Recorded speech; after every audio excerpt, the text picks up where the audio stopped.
Dunyoning 7 mo'jizasidan biri Giza piramidalari taxminan 4,5 ming yil oldin Misr sahrosida barpo etilgan. Bu yodgorliklar hali ham dunyoni hayratda qoldirmoqda. Ulardan eng kattasi Xufu piramidasi 2 milliondan ortiq tosh blokdan qurilgan, har biri bir necha tonna og'irlikda. Qanday texnologiya bilan qurilgani hanuz sir bo'lib qolmoqda. Astronomik aniqlik bilan qurilgan bu piramidalar qadimgi sivilizatsiya bilimining timsoli va uning yonida sirli sfinks, odam boshi va sher tanasidagi haykal ming yillar davomida sirlarga to'la sukut bilan turibdi. Giza bu tarixning jonli guvohi.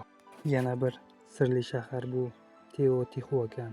Meksika shahrida joylashgan Teotihuakan taxminan 2000 yil oldin qurilgan.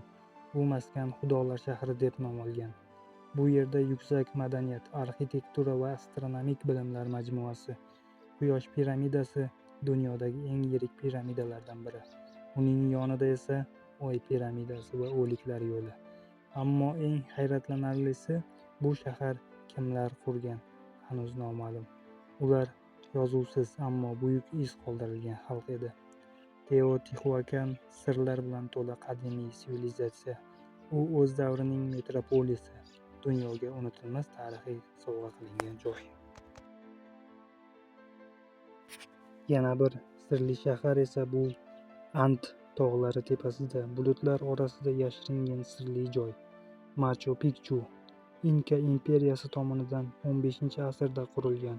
Bu shahar dunyoning eng go'zal tarixiy mo'jizalaridan biri sanaladi. Dengiz sathidan 2400 metr balandlikda joylashgan bu shahar 1000 yillik sivilizatsiyaning ruhini saqlab turibdi. Qoyalar ustida muvozanat bilan qurilgan ibodatxonalar, terrasalar va saroylar aqlni shoshiradi. Machu Picchu kimlar uchun qurilgan? Qirol uchunmi? Ruhoniylar uchunmi? Bu savol hali hanuz javobsiz. Ammo bir narsa aniq. Bu yerda har bir tosh, har bir yo'lak tarix bilan nafas oladi. Machu Picchu bu yo'qolgan dunyoning ovozi, tog'lar orasidagi abadiy sir.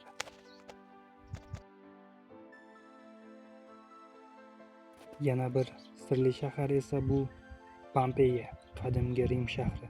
Milodiy 79-yilda Vezuviy vulqoni ostida qolgan. Atigi bir necha soat ichida butun shahar kulga aylangan. Ammo aynan shu fojia uni abadiy saqlab qolgan. Bugun Pompeya muzlagan vaqt shahri. Ko'chalar, uylari, devoriy rasmlar va hattoki odamlar jasadlari ham asrlar osha bizga yetib kelgan. Bu yerda vaqt to'xtagan. Pompeya tarixning eng dahshatli ammo eng noyob guvohlaridan biri. Bu shahar fahshga botgani uchun Alloh tomonidan bir necha soatlar ichida yo'qotilgan shahar.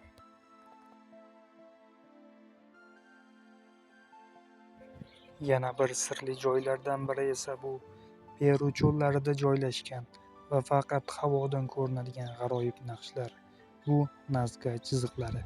Ming yillar davomida qumli dashtda yashirinib yotgan bu geometrik shakllar, hayvonlar va o'simliklar tasvirlari kim tomonidan, nima maqsadda chizilgani hanuz sirli.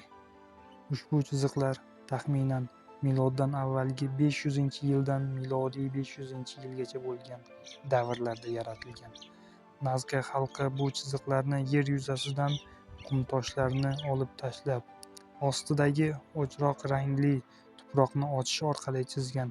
Hayratlanarlisi shundaki, ming yillar o'tib ham bu rasmlar deyarli o'zgarmagan holatda saqlanib qolgan. Eng mashhur naqshlardan biri 135 metrli kolibri. Bundan tashqari maymun, o'rgimchak, ilon, hatto odamga o'xshash shakllar ham mavjud. Ularning ayrimlari 200 metrga cho'zilgan. Nazca chiziqlari haqida turli nazariyalar mavjud. Ayrimlari ularni diniy maqsadda ishlatilgan deb hisoblaydi. Boshqalar esa bu chiziqlar astronomik kalendar yoki yerdan tashqariliklar bilan bog'lanish vositasi bo'lgan deb da'vo qiladi.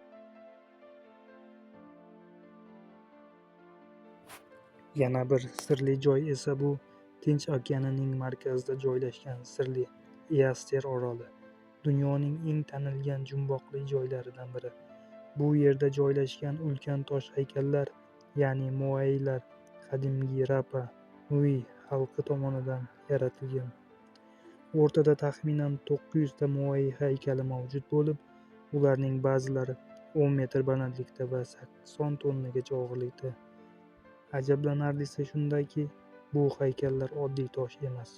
Ular o'ziga xos yuz ifodasi va boshqa kiyimlarga o'xshash elementlarga ega. Kimlar, nima uchun, nima maqsadda yaratilgani esa hanuz sir. Ko'plab olimlar bu haykallar ajdodlarga sig'inish ramzi bo'lgan deb hisoblaydi.